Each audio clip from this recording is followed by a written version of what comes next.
சட்டப்பேரவை 3ஆம் கட்ட தேர்தலில் 93 தொகுதிகளில் தீவிரமாக நடைபெற்று வரும் வாக்குப்பதிவு. குஜராத், மகாராஷ்டிரா, கர்நாடகா, பீகார் உள்ளிட்ட 12 மாநிலங்கள் மற்றும் யூனியன் பிரதேசங்களில் ஜனநாயக கடமையாற்றி வரும் மக்கள்.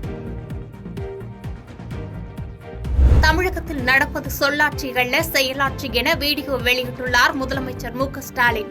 திமுக ஆட்சிக்கு வந்து 4ஆம் ஆண்டு ஆட்சி தொடங்குவது முன்னிட்டு தலைசிறந்த 3 ஆண்டு தலைநிமிர்ந்த தமிழ்நாடு என பெருமிதம்.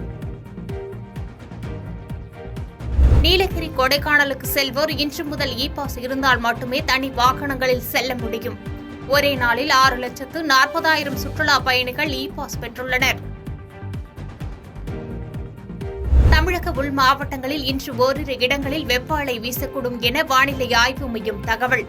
உள் மாவட்டங்களில் இன்று முதல் மே 10ஆம் தேதி வரை பகல் நேர வெப்பநிலை 2 முதல் 3 டிகிரி செல்சியஸ் வரை அதிகரிக்கக்கூடும் என எச்சரிக்கை. கர்நாடகாவில் ஏற்கனவே 14 தொகுதிகளில் தேர்தல் நிறைவு பெற்ற நிலையில் மேலும் 14 தொகுதிகளில் வாக்குப்பதிவு தொடங்கியது. ஆளும் காங்கிரஸ் மற்றும் பாஜக கூட்டணி இடையே கடும் போட்டி. அகமதாபாத்தில் வாக்களிக்க வந்த பிரதமர் நரேந்திர மோடிக்கு பொதுமக்கள் உற்சாக வரவேற்பு. மக்களவைத் தேர்தலுக்கான வாழ்த்து முழக்கங்களை எழுப்பி உற்சாகம். பொதுமக்களோடு வரிசையில் நின்று வந்த சிறுமியை அருகில் வரவழைத்து உரையாடிய பிரதமர் மோடி. தன்னை ஓவியமாக தீட்டிய சிறுமிக்கு ஆசிர் வழங்கி வாழ்த்து.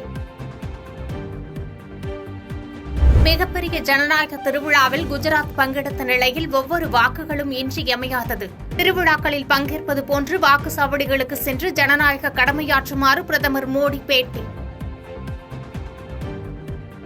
வம்சாவளி வீராங்கனை சுனிதா வில்லியம்ஸ் மற்றும் பாரிவுட் வில்மோர் ஆகியோர் பூமியிலிருந்து சர்வதேச விண்வெளி நிலையத்திற்கு செல்லும் பயணம் ஒத்திவைப்பு.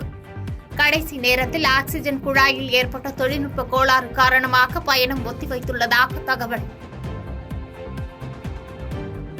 பாதகம் செய்பவரை கண்டால் நாம் பயங்கொள்ளலாகாது பாப்பா. மோதி மிதித்து விடு பாப்பா, அவர் முகத்தில் உமிழ்ந்து விடு பாப்பா. அண்மை செய்திகளை உடனுக்குடன் தெரிந்து கொள்ள இணைந்திருங்கள் இயம்நாடு தொலைக்காட்சியுடன்.